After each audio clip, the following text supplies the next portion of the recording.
Alright, in this Defeating Adventism video, it's going to be on the Allah of Islam and the God of Christianity, and how Adventists, we're going to look at two well-known teachers, completely get this wrong. I fear again, I only say fear, that this is going to be a longer video, because I know in our current society and culture, because if we can't do something in a TikTok video, for 60 seconds or 120 seconds, people aren't going to listen to it. Okay, but I'm going to get this on record, even though it's probably going to be a little long.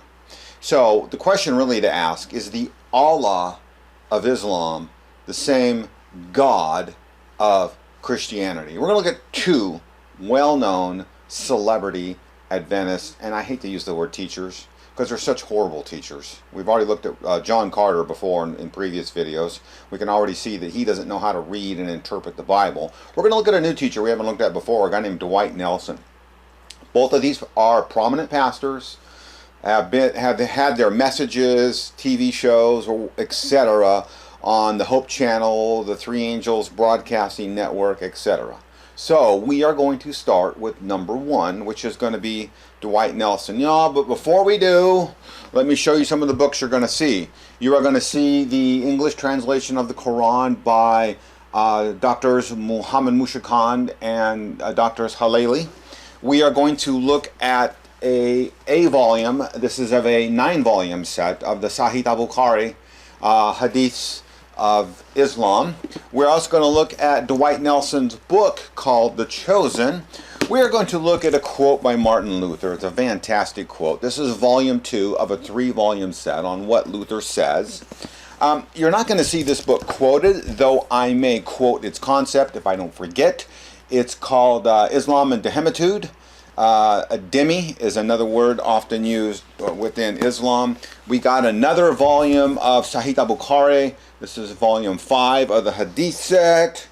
And lastly, I am going to reference, I'm not going to show it, but I'm going to reference research that I did in the SDA commentary on the word God in that book. So you are going to see, the ones that I told you that you're going to see photographed are indeed photographed and visible, and it's the very books that you see. So we're going to start with Dwight Nelson.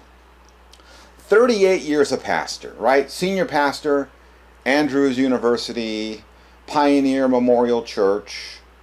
He's done some television programming in the late 90s, New Perceptions, The Next Millennium, Net 98.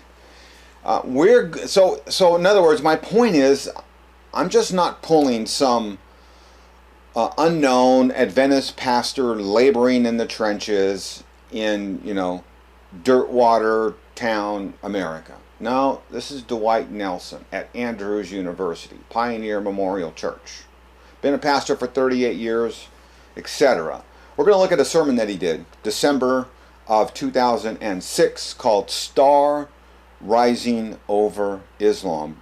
Broadcast December 11th, 2010 on the Three Angels Network message. I think a quite controversial sermon. So let's watch the first of 2 clips by Dwight Nelson.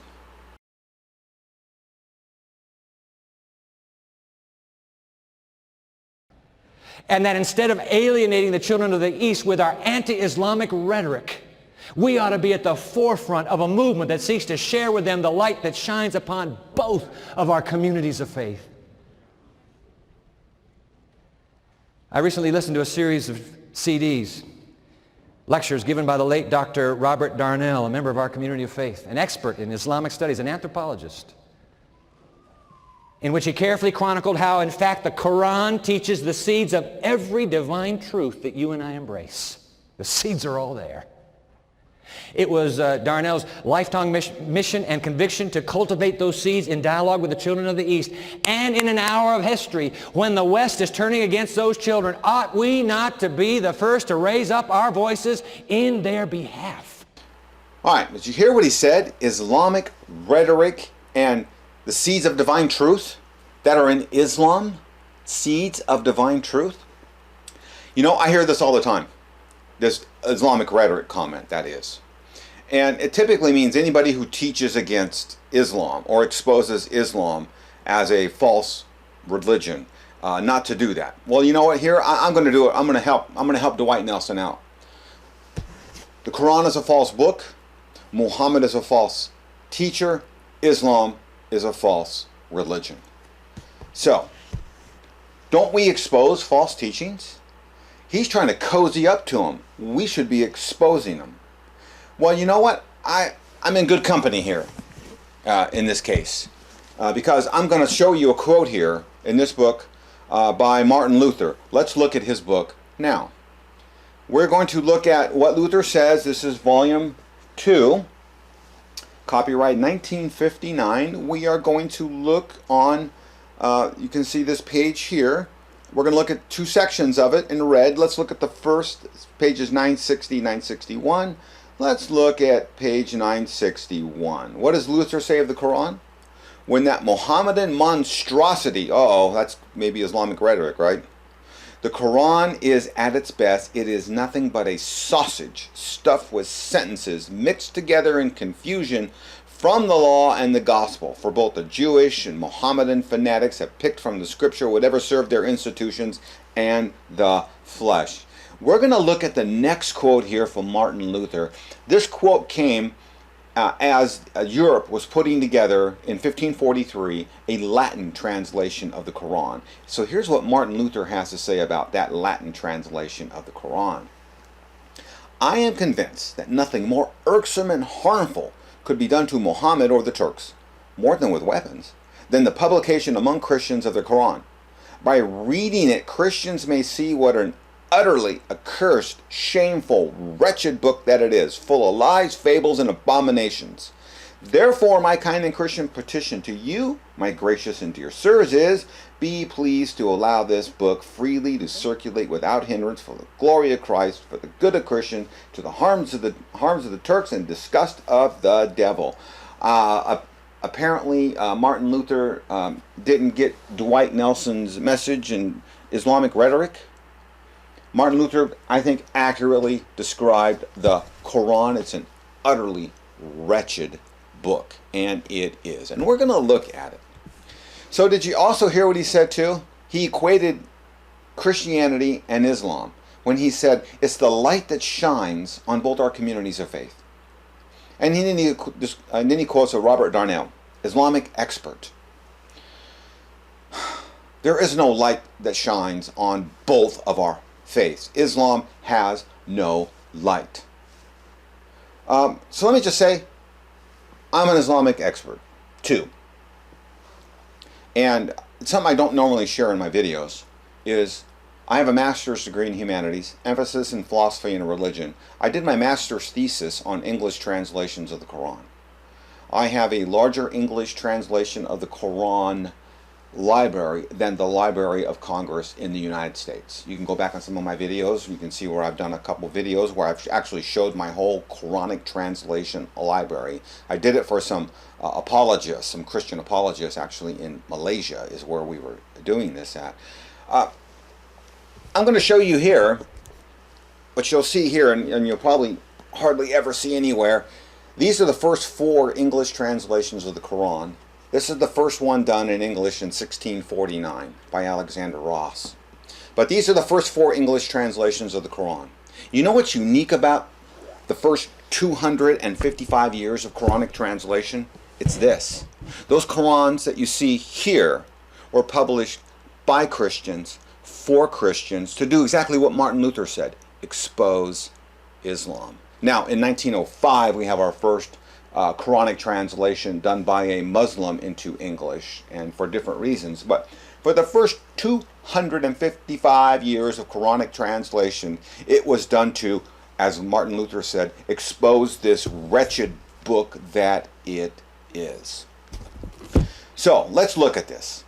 He said, we're going to look at some of this light in the Quran that Dwight Nelson talked about, and how it teaches every seed of truth. Look with me here. Let's look at the light in the Quran. You're going to see here this Quran, which I like to use, is done by a Salafi Muslims. And if you want to question me on some of this other language later, I'm not going to pause and take time necessary to define all my terms, otherwise the video is going to be too long. This is a Salafi translation. Dr. Muhammad Mushrikhan and Dr. Halali, who also did the Hadith that you're going to see, of the Hadith of Sahih al-Bukhari. So there's their noble Quran. You can look at the title page. It's done under the authority of Saudi Arabia, Mecca. These guys are professors at the University of Medina, which is the city that Muhammad actually fled to when he left Mecca. So let's start looking at Surah chapter 4, verse 171, and you can see what's underlined. The Messiah, Jesus, son of Mary, was no more than a messenger. Okay, the seeds of divine truth is to do what first? We're going to deny the deity of Christ. Let's go on, look at the next set of red lines. Say not three, Trinity, cease. It is better for you, for Allah is only one. In this one verse, we have deny the deity of Christ, deny the triune God.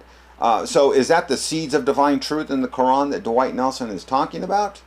Well, you know what? It may be if he's talking about the God that James White had, who was very similar to the God of Islam in that sense. But anyway, we are going to look at Surah 4, 157. Read with me here the underlying words. But they killed him not, nor crucified him.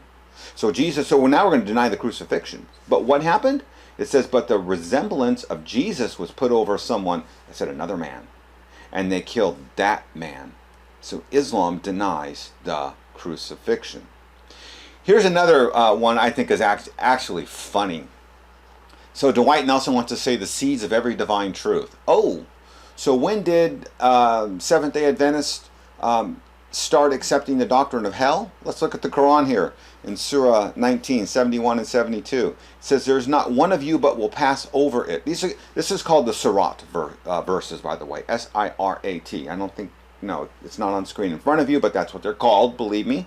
Sirat is the bridge. Every Muslim is going to have to cross this bridge over hell, and that's what these two verses are telling you. Some will make it, some won't. And you can read verse 72, the polytheists and wrongdoers, they're the ones that are going to go to hell and reside in it forever. So, Dwight Nelson, do you want to say the seeds of divine truth are hell? It seems like Adventists seem to have missed that. Okay, let's watch a second clip by Dwight Nelson.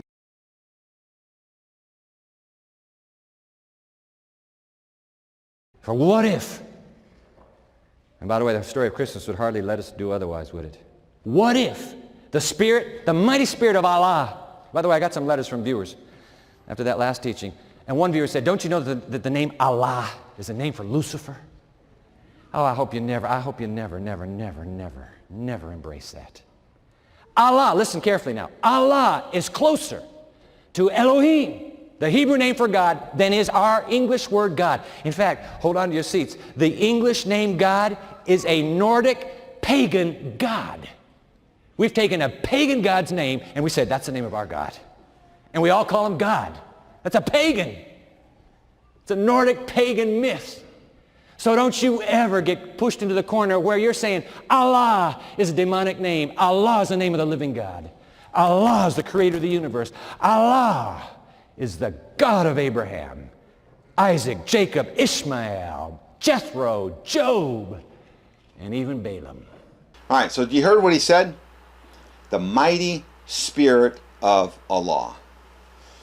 Okay, let's look at this mighty Spirit of Allah as expressed in Allah's book. We're going to go to Surah 3, 54. I love using this one, by the way, when I go to mosque, and I go to mosque and witness to Muslims. And this says what in the Arabic. Well, actually, let's just read the English. And they, disbelievers, plotted to kill Jesus, and Allah planned to, and Allah is the best of planners. See the word planners there in English? It's the word makarin in Arabic, which means deceiver. A true rendering of that word in Arabic is Allah is the best of all deceivers. So the Allah of the Quran is a deceiver. I then will take you to Surah 7, verse 99, and we can ask, well, who does Allah deceive? Read verse 99 with me. Did they feel secure against the plan of Allah? None feel secure. In other words, none are safe from the plan of Allah except those who are lost.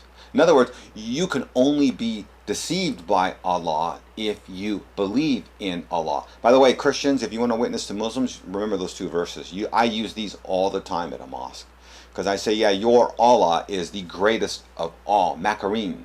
That's an Arabic word for deceivers. Your Allah is a deceiver. My God is not a deceiver. And you know what? I am free from the deception of your Allah, because 799 says Allah only deceives those that are his own. You are being deceived. But yet Dwight Nelson says the seeds of divine truth are in Islam. I mean, this is Islam's holy book. Just an ignorant man. Now we're going to look at Surah 434. Let's look at some more of these seeds of divine truth. Allah is the God of Abraham. Oh, okay. Let's look at this. Surah 434. This is the treatment of women. And you can see what I have underlined here. If a woman misbehaves, admonish them. Then refuse to share their bed. And lastly, beat them. And all the words you see in parentheses are not in the Arabic. In the Arabic, the word for beat is the same word used in the Quran and Hadith to beat camels. So, seeds of divine truth. Allah is the God of Abraham. You want to make Abraham, Isaac, and Jacob wife beaters? Or, progression of punishment? Admonish them. Don't share their bed with them. Beat them. That's the Allah of the Quran, and apparently the Allah of Dwight Nelson. Then he goes on to talk about how one viewer, right, used the name Allah as the name of the devil, and don't ever do that, etc. Look, I've been at many mosques, and I've talked to hundreds of Muslims. They know the difference. They know the Allah that they worship is not the Allah of Christianity, God, if you want to go down that route. They know it. So here's something that I did. I got the SDA commentary and looked up the word God. And because Dwight Nelson says what? That we worship what? It's a Nordic pagan God? It's not even in your SDA commentary. I don't know where he's coming from. He is off script here. Well, let me just say he's outside of Seventh-day Adventism. Because in your official teachings, in your commentary, I don't see it. Now, maybe it's there. I have not read every word of every book that Seventh-day Adventists have to offer. But if you have, and you want to support Mr. Nelson, you're welcome to show me that. I don't see it. He's off script. I would then say to Dwight Nelson, really? You want to say Elohim, God in the Hebrew, is a pagan Nordic God? You, sir, are blasphemous, and you really need to quit. The Allah who brings about, the Allah that he seems to like, the greatest deceiver, the one that beats women. Here's another verse. I'm not even going to put this verse on screen. If you got a Quran, go read chapter 2, verse 223. Chapter 2, verse 223. And look how a Muslim man can approach his wife. I mean, women are just property in Islam. And you can read in 2:223. It's a little sexual, let me say, so I didn't put it on screen. Go ahead and read it. Yeah, and that is, again, the seeds of divine truth. The God of Abraham, Isaac, and Jacob is the Allah of Islam. This man is teaching absurdity. Well, Dwight Nelson has a book. It's called The Chosen. I'm holding it up here, copyrighted in 2011, still for sale 10 years later on the Adventist Book Center website, which you can see here on screen right now. There's my search results. I did it on August 4th. Still for sale. Here's the cover, copyright 2011. I actually got a signed copy. Too bad he didn't sign it for me. I bought the book used, but he signed the book. We are going to look at page 301 and 302, see what it says, Star Rising Over Islam. That's his sermon that he preached from. Look with me here, page 301, text in red. We got an Islamic nation of Malaysia, their first astronaut. And so what's the big concern? Well, if you're a Muslim, you got to pray. You got to pray towards Mecca. Where's Mecca when you are, hundreds of miles above the earth. And he's talking about this great story and how they figured that out. But he goes on to explain Islam. Look at the underlying text. Like Judaism and Christianity, Islam is classified as an Abrahamic monotheistic religion. No, it's not. It is not a true religion of the Jews and the Christians. They have a different God. They actually got the same God that James White, J. N. Andrews, and Joseph Bates had. Where Jesus is a created being, he's just a messenger, etc. That's really the God of early Adventism, but it's surely not the God of Christianity. Read with me down here on the last paragraph. When he talks about Muhammad, it says his message of monotheism met strong resistance. Well, it really wasn't a message of monotheism. It's actually a Unitarian type God, if we want to do it theologically. That's who the God of Islam is. It's a false God. It's a Unitarian God.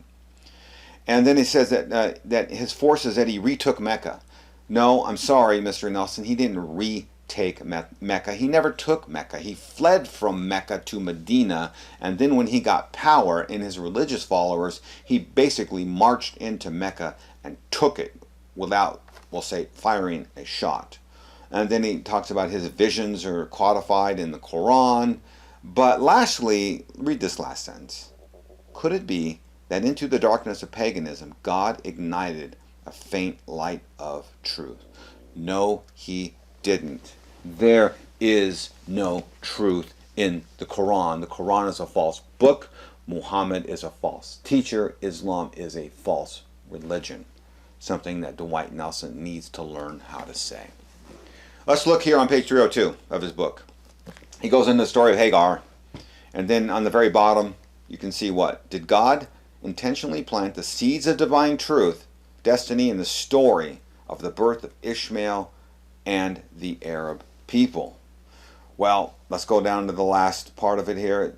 And it says, the God of Abraham, who longed to rekindle his light and faith among the children of Ishmael, raised up the earthen voice of Muhammad to call his wayward children back to the Creator God. This man clearly believes the God of Islam, the one who denies the deity of Christ, who says you can beat your wife, the one who denies the crucifixion, the one who is the biggest deceiver of all time, is the God of Christianity. I have nothing else to say about Dwight Nelson, but he is just a fool and does not understand. Or maybe he does understand what he's saying. I don't know. Can't read his heart, but I can sure understand what he's saying in his videos. All right, with the end of Dwight Nelson, we're going to go to John Carter. He's been in ministry, he says on his website, almost 50 years. He likes to brag about how big his audiences are that he attracts. 20,000 were in attendance at the Sydney Opera House at one point for him. He's attracted more than 100,000 have attended his speakings in. He likes to brag about all his travels around communist nations, or either former communist satellite nations. In Ukraine, at the capital of Ukraine, where he had more than 100,000 in attendance. He talks about drawing large audiences in Russia and India, etc. We're going to look at a clip of a video by his called Lecture 5, The Greatest Archaeological Discovery of All Time, November 2010. Let's watch that clip.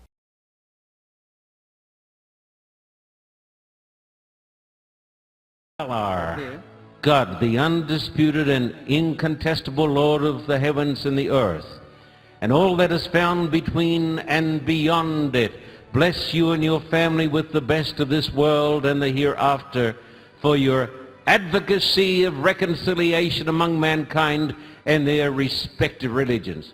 That's nice, isn't it? It's a beautiful prayer. Thank you. Now, you know, Allah is the same God that the Christian worships, I believe. In the Bible that is used by people who speak in those Middle Eastern countries, the word for God is Allah. And so obviously the person who is sending me this letter is a person who follows Islam. So what does he say? Much the same as false teacher Dwight Nelson. What? Allah is the same God the Christians worship. You know, I've done this before. I actually had some Muslims say that. Oh, we worship the same God. I go, oh, really? Then bow your head in prayer with me to the triune God of Christianity, they will stop in their tracks. And I've done this many times in front of mosques. Now, like I said, most Muslims at mosque know we worship different gods. Just because we use the word God doesn't mean we worship the same God. Just because they use the word Jesus doesn't mean we have the same Jesus, because we clearly don't, as you've already seen in the Quran. So what we got on display here in this clip is just a pastor with a gross ignorance, misunderstanding of not only Christianity, but of Islam. You've already seen, I'm not going to go over it again, in the Quran, we got this book denies the deity of Christ, the crucifixion of Christ, Muhammad is a great deceiver, beat your women, do what I said, go look in Surah 2:23, look, men, how you can approach your woman, and etc., etc. You're going to see some other things later. But before we do that, we're going to look at another clip of John Carter, because he does it again in another video. It's called, Are Allah and Yahweh the Same Deity? I'm unsure of the exact date, whether it's between 2010 and 2016 for this clip. When I got it off the Carter website, I did see a date appear on the website that said April 26, 2020. I'm not sure if that's the date of the video or that's the date the video may have been uploaded. I'm just going to leave it open that the video itself could be between 2010 and 2020. Don't know. This clip's 1 minute and 37 seconds long. It's a question that Carter does very famously on his webpage in the Carter Report, where he takes questions from readers. Let's watch that video clip now.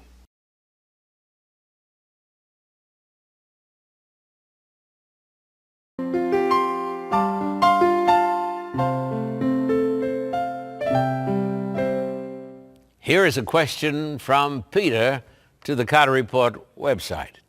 Here it is. I ask a question. Allah and Yahweh have different characters. Why have some Christians stated that Allah and Yahweh are the same deity? Allah didn't send his son to die for humanity on a cross. It is true, Peter, that in the Muslim religion, Allah did not send his son to die for the world on the cross. They do not believe in the blood atonement of our Lord Jesus Christ. But I want to say this to you. Allah is the name of God in the Arabic Bible. He is the self-existing creator God, the God of the universe. We should never, ever, ever, as Christians, say a derogatory word against the Quran, their holy book. It's not our holy book, but we should respect it. And we should respect Allah, who indeed is the great God of the universe. We call him Yahweh or Jehovah, and they call him Allah. We need to show him respect. He is the God of love and mercy. So we can see here what John Carter does, which is good. He agrees with the question that Allah does deny the atonement of Christ, but then he kind of slips back into advocating for Islam, for lack of a better words, when he calls Allah the God of the universe. See, Carter is absolutely confused on who the God of Islam is. He so desperately wants to say we worship the same God, when clearly we don't. Let me just do this and make another example here. This is Allah's book, and Allah's book tells us about Muhammad. And in it, in Surah 33:21, and Muslims know this, it tells us we have a perfect pattern or example to follow in Muhammad. Let's look at Surah 33:21 in the Quran. It says, indeed, the messenger of Allah, you have a good example to follow from him, who hopes in the last day and remembers Allah much. To a Muslim, this is their divine sanction and rule that Muhammad is the example to follow. Let's go find out what Muhammad did and follow that example. That's what happens in the Islamic world. That's how you properly interpret this verse. So let's find out what Muhammad did. Muhammad did lots of things, and those things are largely recorded in the Hadith sets. And by the way, what you can't see out of screen here is my Islamic library, which actually dwarfs my Adventist library. I have all authorized, I believe it's 6 sets now, Sunni Hadith, Tafsir, I got the Sirah. So if you want to start arguing and talking with me about Islam, bring your A game. Bring your Hadith, your Tafsir, and your Sirah, and your Quran, and let me know which Quran you're using. I've got about 60 or so unique translations. And we can talk about that, Adventist, if you want to start defending Islam and Adventism. So bring your A game. I've got the Hadiths. The Hadiths largely record the doings and sayings and actions of others, and largely Muhammad. So remember, 33:21, we got a perfect pattern to follow in Muhammad. Let's see what Muhammad did. Here we have Sahih al-Bukhari, Volume 5. We're going to look at Hadith number 236.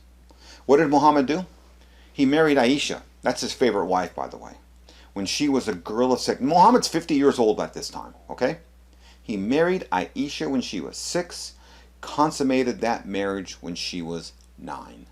I got a 50-year-old prophet of the Book of Allah who marries a 6-year-old girl who was still playing with dolls and takes her to the marriage bed at 9. Yet this is the Quran that says we got a perfect pattern for you to follow.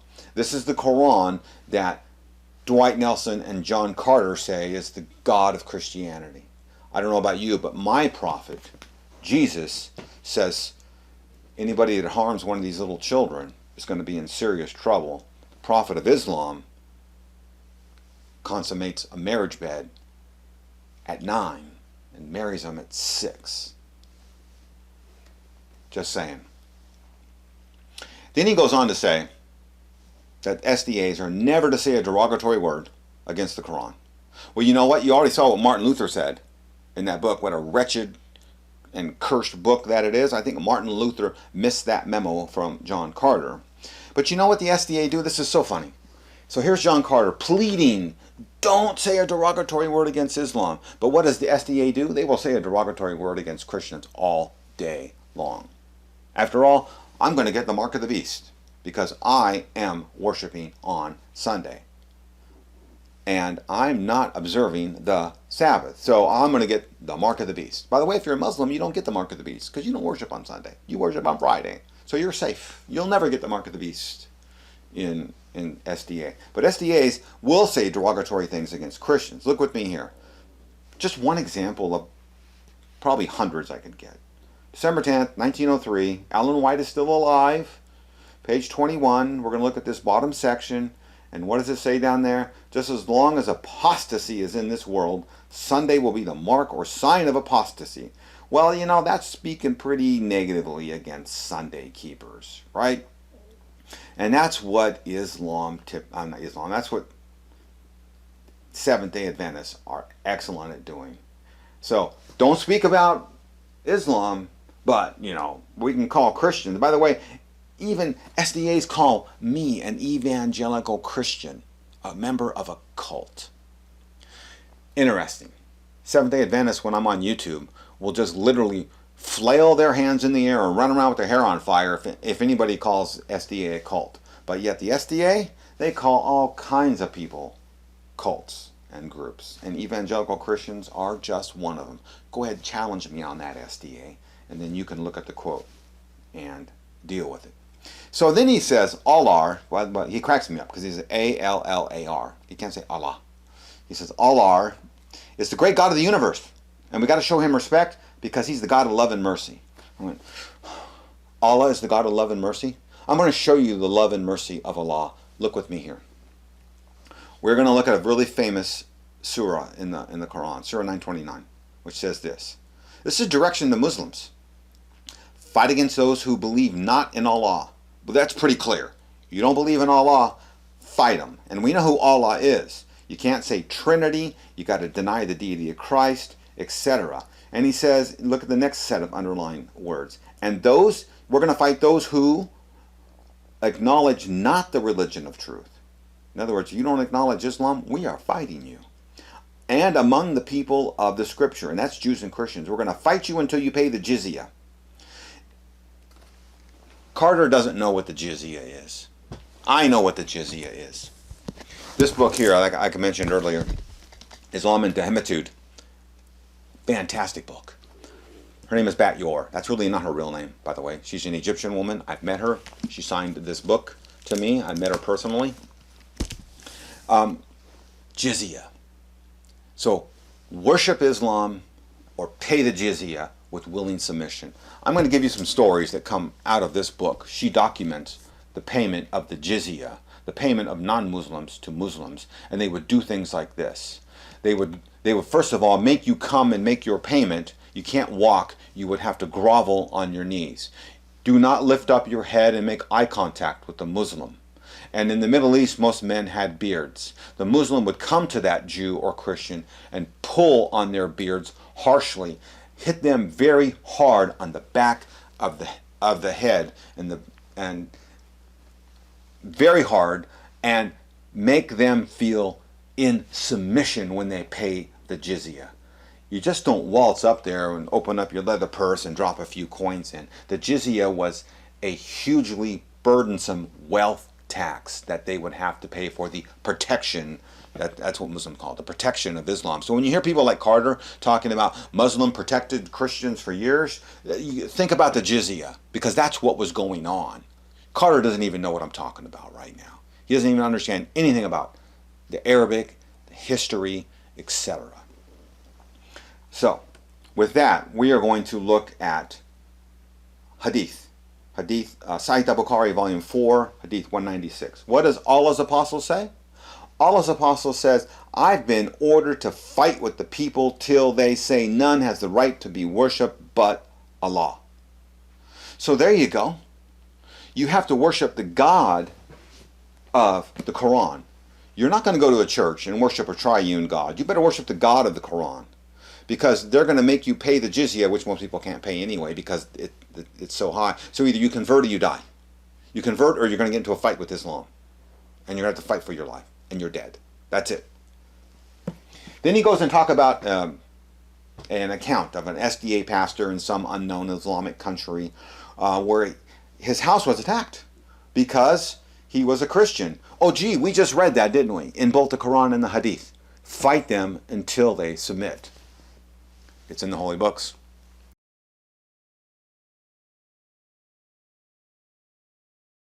I was over in a Muslim country a number of years ago, and I better not tell you what country it was. And this pastor who belonged to that country, he was a native of that country, his house was blown up by terrorists because he was a Christian. That was dreadful. His wife was actually killed. He was terribly hurt. And when he woke up in the hospital, there was a man standing by his bed. That man was the king of that Muslim country. He said, I've come in the name of Allah to say how sorry I am. I'm so sorry that you were attacked because you were a Christian. And that king paid for that man's full recovery. He rebuilt his house. He could not restore that man's wife because that man's wife had been killed by the terrorist. But he did everything he could to make restoration.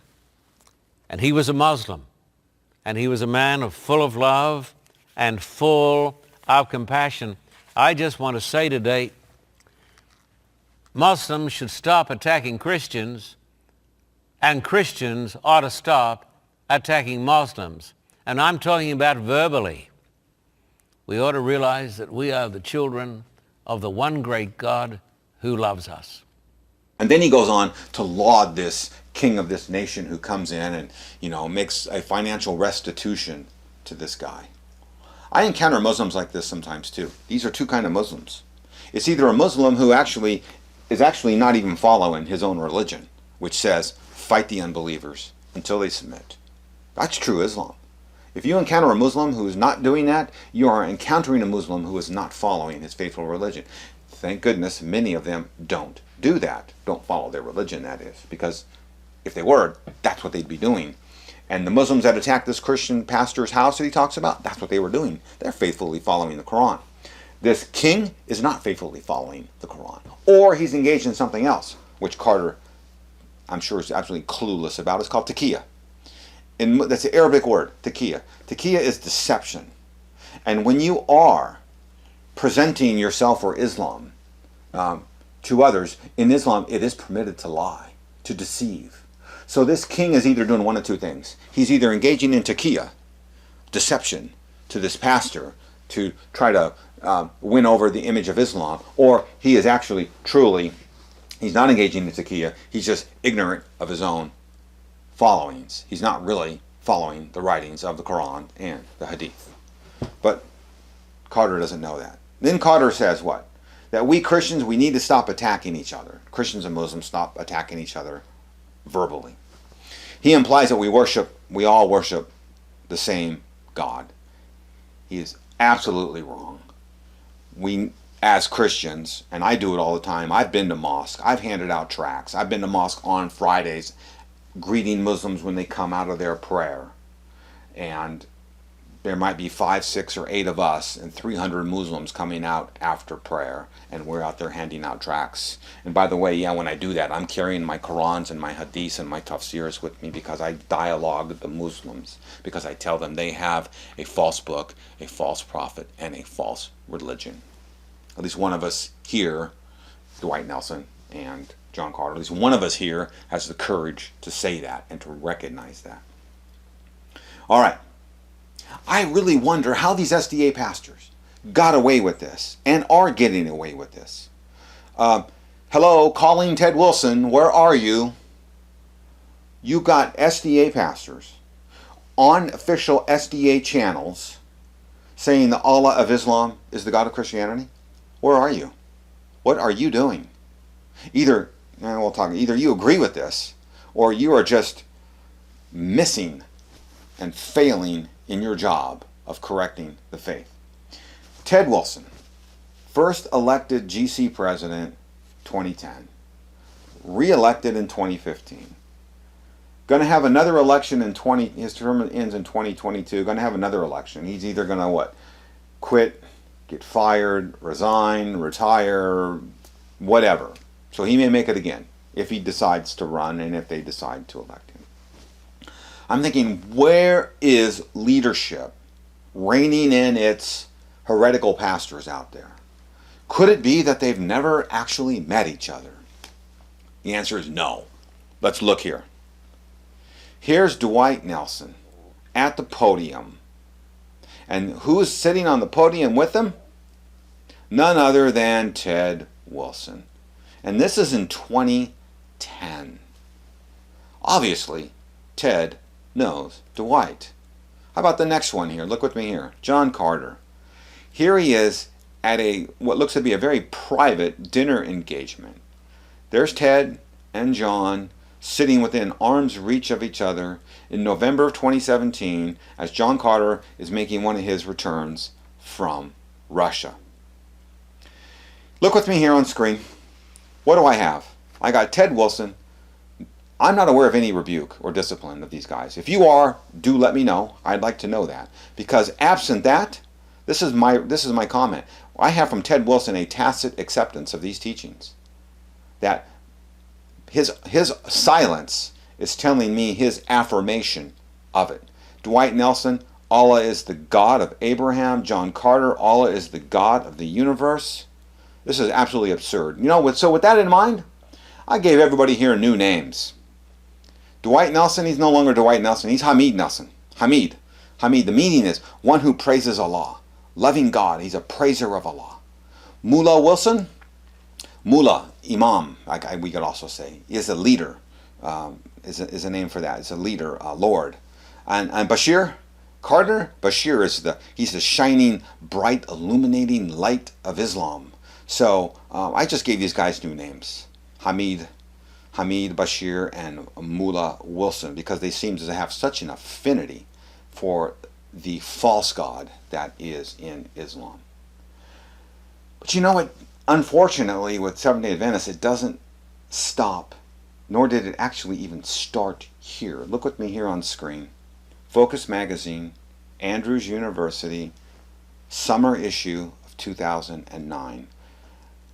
Here's a screenshot of the actual magazine, And in the lower right-hand corner, we're going to zoom in on this part of the page. What do we have here? Look at it says here, bottom left, students participated in worship at an Islamic mosque in Ashura. Oh my gosh. Look at these Seventh-day Adventist students worshiping the God of Allah, the God who denies the Trinity, denies the deity of Christ, denies the crucifixion, tells you to beat your women, tells you how to sexually approach your woman in Surah 2:223, and I could go on and on and on. Kill the Christian, kill the Jew, Surah 9:29, make them submit until they pay the jizya. Remember what I said about the jizya? And here is your Islamic University students bowing to that God. So with that, you can see at the bottom of the screen, I put a verse from the Quran in this, and it says what? Your real friends are no less than Allah, His messengers, and the fellowship of believers, those who establish regular prayers and regular charity, and they bow down humbly in worship to Allah. These students are bowing down to the false God of Allah, and this is utterly shameful. 3 Bible verses. Let me share the first one with you. 2 Timothy 4:3 and 4. For the time is coming. The time is here, actually, when people will not endure sound doctrine, having itching ears or accumulate to themselves teachers who suit their own passions, and will turn away from listening to the truth and wander off into myths. This whole video and the teachings of these celebrity Adventists is indeed documented evidence of wandering off into myths. Next slide. 1 John 2:22. Who is the liar but he who denies that Jesus is the Christ? That's Islam. You've already seen in the Quran where they deny Jesus is the Christ. And what do we have here? We got Hamid Nelson and Bashir Carter, who do what? Who try to support the deniers of Jesus Christ. They are going against this very scripture you see on screen in front of you. Lastly here, Ephesians 5:11. Take no part in the unfruitful works of darkness, but instead expose them. Islam needs to be exposed. Unfortunately, we have celebrity teachers who want to prop them up and try to make claims, which Islam doesn't even make the claim that it's Christian. Actually, you saw in the Quran, it denies it. But we got these teachers here, and I don't like using the word teachers. We have these false teachers in Seventh-day Adventism that want to prop up Islam, try to make it the same, when it clearly isn't.